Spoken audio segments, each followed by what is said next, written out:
Maayong hapon kanatong tanan mga kaigsunan ug mga higala. Ikaduhang Korinto 3:5 nagaingon, dili kay kami igong abtik diha sa among kaugalingon sa pag-angkon nga bisan unsa alang sa among kaugalingon. Apan ang among pagkaabtik gikan sa Dios, dalaygon ang Dios.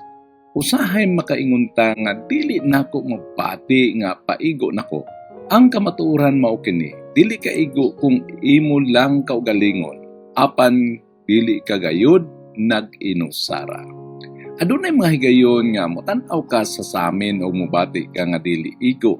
Tingali naglisod ka sa pagbati nga kulang ka sa imong abilidad, sa imong mga nahimo o sa imong bili.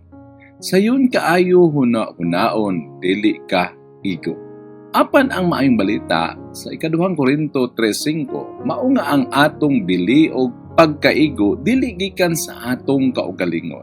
Dili kita gilaraw aron magpas-an sa mga kabugaton sa kinabuhi, pinaagi lang sa atong kusog, kaya ang tinuod nga kusog o pagkaigo nagagikan sa Dios, dalaygon ng Dios. Gipahinumduman kita ni Pablo nga limitado ang atong kaugalingong abilidad, wala kita gidisenyo nga mag-inusara ug magsaligra sa atong kaugalingong gahom.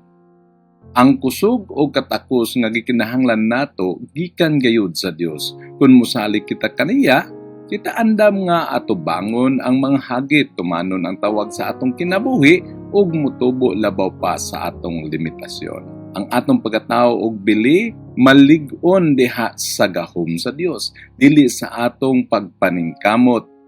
Usahay kung mabati ta nga dili ta igo, murag atong ilahi ang atong kaugalingon, apan ang saad sa Dios mao nga dili kita maginusara, anaag gayud siya kanunay uban kanato, nagapalig-on og nagahatag og gahom sa matag lakang dalaygon ang Dios. Kaya ang kamatuoran nagaingon, ang tanan mahimo nako pinaagi kaniya nga nagapalig-on kanako. Pilipos 4:13 ug ang Salmo 28:7 nagaingon, ang tanang kusog ug taming mao ang Ginoo. Igo na ang akong grasya alang kanimo, nagaingon ang kasulatan, kaya ang akong gahom hingpit sa kahuyang. Ikaduhang Korinto 12:9. Kung mobangon og mabati nimo nga dili kaigo, pahinumdumi ang imong kaugalingon nga ang imong kadasig gikan sa Dios, dili gikan sa imong kaugalingon. Magaampo kita. Among Amahan nga langitnon, nagapasalamat kami sa imong mga pulong nagapahinumdum ug nagadasig kanamo. Ngang among bili o kadasig kalig-on dili nagabase sa among kaugalingon kun dili diha kanimo. Kung mobati kami sa kaluya, pagkawalay salig o dili igo, pahinumdumi kami nga ang imong gahom hingpit diha sa among kaluyahon. Tabangin kami nga mosalig ug magadepende sa imong kusog nga magtuo nga sa kanunay na aka nagauban kanamo ug ang imong gahom andam kanunay nga mutabang kanamo sa matag hagit.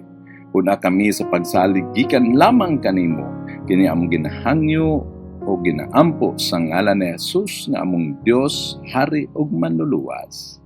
Amen. Ang Dios magapanalangin kanatong tanan, maayong hapon, dalaygon ang Dios.